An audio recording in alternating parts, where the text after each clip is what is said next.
Hello, I am the Amazing Atheist, and this is part one of my Q&A where I will answer questions from my Twitter audience. The first question comes from Nellie Butt. And you know why I picked this, because it has the word, her name has the word butt in it. I just see the word butt, and it instantly arouses my interest. Like, seriously, if someone just handed me a piece of paper with the word butt written on it, that would give me a boner. Just saying. Like, it doesn't have to show a butt. It doesn't even have to describe a butt. It just has to say the word butt, like in big letters. And instantly I'll be down for anything that needs to happen or anything that anyone around that general vicinity wants to happen. Anyway, Nellie Butt's question is, what do you think about Anonymous? Are you happy with what they're doing? Well, obviously, a lot of the stuff Anonymous is doing is good. They're bringing justice to people who the system has failed. They're drawing attention to issues that the mainstream media dare not cover for whatever reason. But obviously, they've done some bad things, too, especially back in the day. And you have to remember that because there's no centralized leadership, a lot of stuff is done in the name of Anonymous that maybe all or most members of Anonymous might not agree with. That's part of the flaw or failing of having no centralized leadership. But for the most part, yeah, I think they're a force for good rather than evil. Darcy Knight asks, what would you do if you one day woke up in Sarah Palin's body? Well, I mean, it is Sarah Palin, but it's also a woman. So the first thing I would do is explore my new genitals, because, I mean, who hasn't been curious about what it's like to have, the other junk, basically. And, so I do that, and then I'd probably star in porn, because I know there is a demand for Sarah Palin porn, and plus it would piss off all of her conservative fans. And also, I'd get pregnant for one of the porns, and then I'd do pregnant Sarah Palin porn, and then I'd get an abortion. So, yeah, I would do this both for my own disgusting amusement, and also just to piss off conservative America. Because I think both, it's just like an added bonus, really, It'd be awesome to wake up and be Sarah Palin, because it's just rife with opportunities for exploitation. For the Q&A, this is from John Chuvang. I'm sorry, it's a foreign name. I don't know how to pronounce it. Do you have a problem with SXE Phil? If so, could you tell us why? It would be very interesting to know. Well, first of all, I don't really have a problem with SXE Phil. In fact, I think that back in the day, he was kind of influential because he was kind of the first guy that I saw that really noticed that people didn't care how many jump cuts there were in a video, even if it was like every other word. I don't know if he still edits his videos like that. I mean, he doesn't even edit his own videos. Someone else does. I don't know if his videos are still edited like that, but they were back in the day. And my real problem with him, though, if I have a problem, is that he is always trying to be on both sides of every issue. He's always trying to straddle the fence. I mean, like, whenever there's a contentious issue that people are really divided about, he always tries to come across as, like, I see the validity of both sides. And it's like, you know what, SXE Phil? Sometimes that's bullshit. Sometimes you just gotta take a fucking stand and risk pissing a few people off instead of being a pandering jackass. Sometimes you just got to say, you know what, I know this is going to piss a good, healthy chunk of my audience off, but it's what I believe, and I'm going to fucking say it, and if they don't respect me for it, then go fuck themselves. That's what you got to say, S60 Phil. That's what you got to say if you're a YouTuber with balls, like me. Big fucking balls. And a little dick, but that doesn't matter, because the balls are huge. Garrett asked, what's your number one advice you would give to anyone entering their 20s? Don't expect things to get better, first of all. Age does not guarantee wisdom. Experience guarantees wisdom. And just because you get older doesn't necessarily mean you're more experienced, because a lot of people, they just sit around not doing much of anything, or they do the same fucking shit day in and day out. If you don't try new things, if you don't do new things, if you don't challenge yourself, then you will not attain any sort of greater ability to deal with situations than you have right now. So don't expect the mere passage of years to bestow upon you any sort of great wisdom or knowledge, because that doesn't happen. All right? You're going to be the same dumb shit in your 20s that you were in your teens. And if you reach your 30s and you're any better for the wear, it will be because of things you did. It will be because of ways in which you challenged yourself, ways in which you pursued your dreams or ideals. It will not just be because of the progression of years. You have to be an active participant in your maturation as a person, and that shouldn't, when I use maturity here, I'm not necessarily talking about, I'm gonna get a job and have kids and blah blah blah. That's not my definition of maturity. My definition of maturity is, are you fully realized as the person that you want to be, or at least on your way towards that? If not, then, change something. If you're not satisfied with the way things are, you either have to change something or die. Or just get used to things being shit. Eminem Skittle asks, what's the best/worst thing you've done while overly drunk? Okay, I have 2 drunk stories. I'm not going to assign any sort of moral values to them or any other kind of value where either this is the worst or this is the best. These are just 2 stories of my life, and you can judge them as you see fit. Back in, 2003, 2004, there was a Marilyn Manson concert in St. Louis, Missouri, where my uncle lives. And me and my brother went to see the concert. We stayed with my uncle. We went to see the show. And I was invited to a party after the concert from some members of an internet forum I used to hang out on, MansonUSA.com. There's a Marilyn Manson forum. And I used to hang out there. I used to be pretty, popular on the forum. I was an admin at one point. And so I went to the Manson show, and that was cool, and I kind of met the people from the forum, and they seemed okay, and we decided to go to their party. And I've never been to a party before. The only time I'd even been invited to a party before was a very fucking ridiculously hot girl on my school bus invited me to a party at her house, and I was basically like, no fucking goddamn way. There's no way I'm going to this party. There's no fucking way I'm going to do it. And I didn't go to her party. She rode with me on the bus several times. She seemed to have kind of a crush on me. I don't know why, because she was insanely attractive, and I was the fat, greasy, unhygienic, lonerish bookworm who never talked to anybody. But for some reason, she seemed to have kind of a thing for me. Maybe it was her fetish. But I never went to her party. But I did go to this party at with the Manson people because I felt, comfortable enough to do that. So I showed up at the Manson party, and I'm, like I said, I've never been to a party before, and there's all kinds of things happening that I've never dealt with. I don't know what the fuck I am. I'm totally out of my fucking element. There's a naked girl. There's a girl that's just like, she's naked, and she's obviously looking to have attention paid to her. And I'm just kind of looking away, because I'm being polite and respectful. I don't want to just ogle some naked girl. I know that sounds strange, but that's just how I felt. And so I'm looking away, I'm just like, okay. So she basically is pissed that I'm not paying attention to her, so she comes up and starts talking to me naked, and I'm just like, very uncomfortable, very uncomfortable, very uncomfortable. And basically, I can't deal with the situation. So I start, they start, there's drinks, right?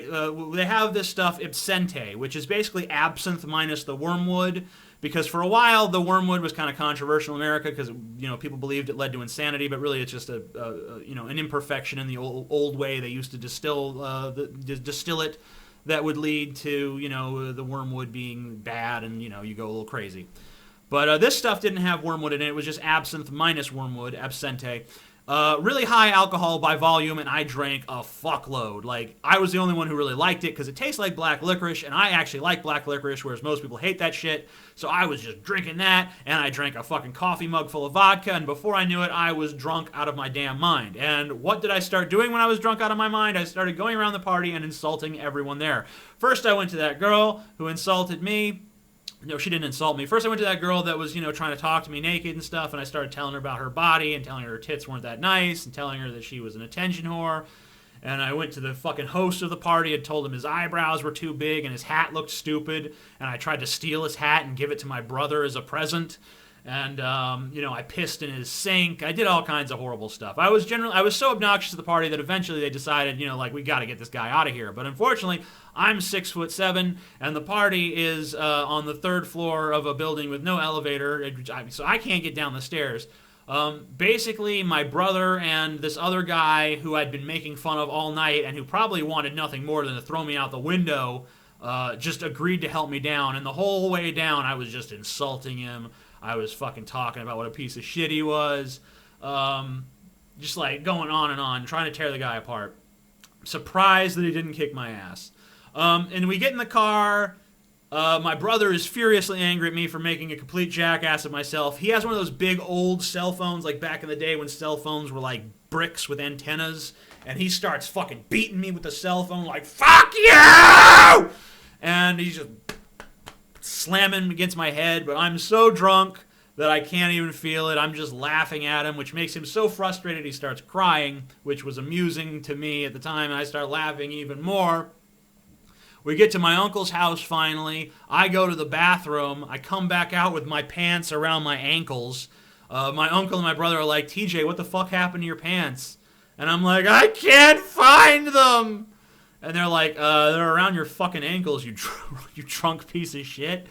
And so then I went to sleep on my uncle's futon, and I pissed myself, and the futon, was basically ruined, and he had to get a new one.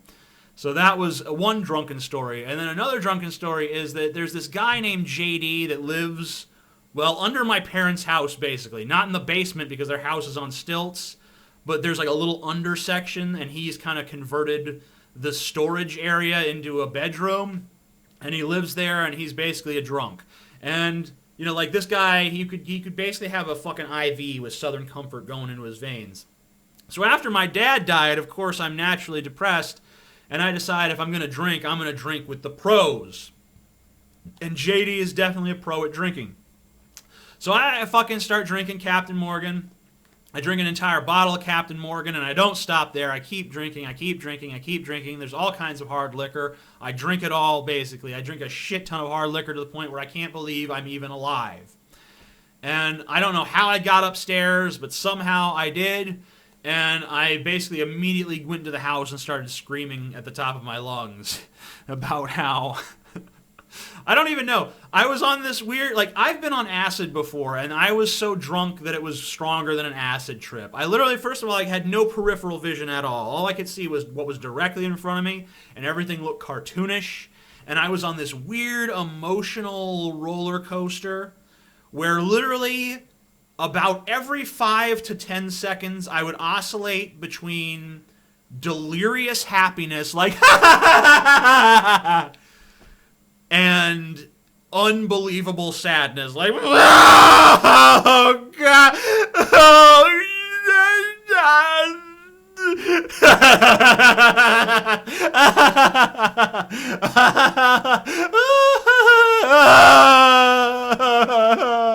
It was like that for about an hour until I finally passed out. And of course, I pissed myself again. I never puked, though. I'm kind of proud of that. I've never puked drinking, even when I've drank literally enough to kill most people. So that's 2 drunk stories. Joe Beatty asks, what do you think the next big rights movement will be after the gay rights movement has won most of its battles? Well, look, probably trans people, bisexual people, people who are in polyamorous relationships, BDSM stuff, all those people, everyone who's being repressed or oppressed in terms of what sort of sexual choices they can make, what sort of relationship choices they can make. I think people like a robust variety of things to choose from, not the whole, one man, one woman. I'm glad that suits a lot of people just fine. That's wonderful. I have no problem with that. Congratulations. But it doesn't suit everyone. Some people want one man and one woman, and then some other men and some other women on the side. Some people want multiple men. Some people want multiple women. Some people want fucking all kinds of shit. And as long as it's not like children or something, who cares what they want? If it's all consenting adults who, are informed and know what they're doing and know what they want, then what the fuck business of yours what the fuck they do? So it needs to go beyond just the gay thing. It needs to be everybody. Everyone just needs to have the right to fucking enter into any sort of relationship they want to with any fucking kind of people they want to. What is the biggest drawback to being on YouTube? That's from Allison. Allison, the biggest drawback to being on YouTube for me, as someone who does suffer from social anxiety, oftentimes rather extreme social anxiety. The thing about it is that sometimes I really fucking detest the feeling that I might be recognized in public. Now, sometimes I handle it just fine. There have been times when people have come up to me in public, hey, are you the Amazing Atheist? I'm like, yes. And they're like, we're big fans. And I'm like, hey, you want a picture? And they take a picture, and we all smile, and we all laugh, and they go on their merry fucking way. But then there's other times when I'm not in the mood, and they come up to me and it's like, hey, are you the Amazing Atheist? And I'm just like, oh my fucking God, leave me alone. I don't want to talk to you. I don't want to see you. It doesn't matter if you're a fan. It doesn't matter if you're a hater. I just don't want to talk to a stranger. I just can't handle it all the time. And it's not because I have some animosity towards them. It's just that, the way I am, I'm scared of people sometimes. It's really like, it's a fear of other human beings that I suffer from. Hell's Bloody Rose asks, considering how you feel about circumcised babies, how do you feel about adult men choosing to be circumcised? Look, if you're an adult and you know what the fuck you're doing and you know what the fuck you want, then I have no problem with anything you do to your own body. You want to fucking have a surgical procedure to fucking put another ear in the middle of your forehead. That's fine with me. You want to tattoo the words fuck everyone to your forehead. That's fine with me. You want to fucking, cut off your eyelids and have like two big bulgy eyes looking around, all creepily and shit. That's fine. Whatever you want to do, whatever fucking crazy shit you fucking want to do, you can do it. I don't care. It doesn't bother me one goddamn bit. And that includes chopping off the skin at the end of your dick, if that's what you want to do. My problem is, let adults choose that. Or, at least people who, even if it's like you're 12 or 13 years old and you decide, like, I don't like my foreskin. That's fine. Do away with the motherfucker. But it should be a decision that the person whose penis is being, surgically altered gets to make for themselves. It shouldn't be something that's automatically done at childhood. And now some people say, well, I was circumcised and I'm fine with it. Well, I'm, fine. Good for you. But you're not everyone, okay? I think that people should have the ability to choose for themselves when they fucking are at the age of informed consent, whatever the fuck that is for that procedure. It certainly is not newborn. Eric Hutchinson asks, hey TJ, how have you been able to dissolve yourself from an overinflated ego? Do you still struggle sometimes? Mean no offense.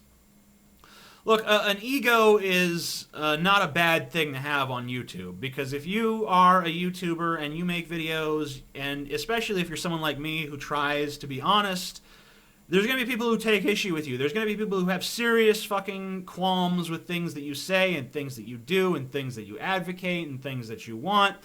And so you got to have that big ego to kind of cushion the blow a little bit. And that doesn't mean I don't have insecurities. I have tons of insecurities. I'm a very insecure person. There's times when I fucking feel so overwhelmed by the fucking failings I see in myself that I just want to fucking crawl into, I want to get into a fetal position and get in the corner and fucking cry myself to sleep. But I don't do that because I have a counterweight, and that counterweight is my ego. And my ego, basically, it's not really... My ego is not me saying I'm great or I'm awesome or I'm special. My ego is just basically me acknowledging that I am really all I've got. At the end of the day, everything else is impermanent. Everything else could fade or go away. But I've got me. For as long as I'm alive, I am in possession of myself. That's all I have, and I might as well take pride in it. I might as well take pride in my only one true possession, myself. Taylor asks, does it make sense for an atheist to celebrate Christmas? The real question might be, does it make sense for Christians to celebrate Christmas? Because, Christmas was basically once a pagan holiday. It had nothing to do with Jesus. It was about, hey, look, the whole world is dead, but this is a reason to celebrate because this is a new beginning. Sometimes it takes a little death to clear the slate for new life to emerge. That was what it was all about, and a lot of people, a lot of people liked it, and the church, the Christian church, decided, well, since a lot of people like this, let's just co-opt it, let's just steal it, let's just say that's Jesus' birthday, and that's what they did. And now they're pissed because it's basically being stolen back from them by secularism. You know, we've turned Christmas into, for the most part, a secular holiday that has very little to do with Jesus. And that's a good thing. You know, let's get Christmas back to its roots of being about renewal, of being about, hey, you know, maybe the world is dead, but we're all together. We're here. We care about each other. I give you a present to show you how much I fucking care about you and treasure you as a person. And I'm glad that you're here in my life. I mean, that's so much better than some fucking stupid carpenter getting nailed to some sticks for some sins you supposedly committed 2,000 fucking years ago. You know, the spirit of togetherness and loving your fucking fellow man is a lot goddamn more important than some stupid fantasy bullshit, like, you know, 2,000-year-old D&D game gone wrong, basically.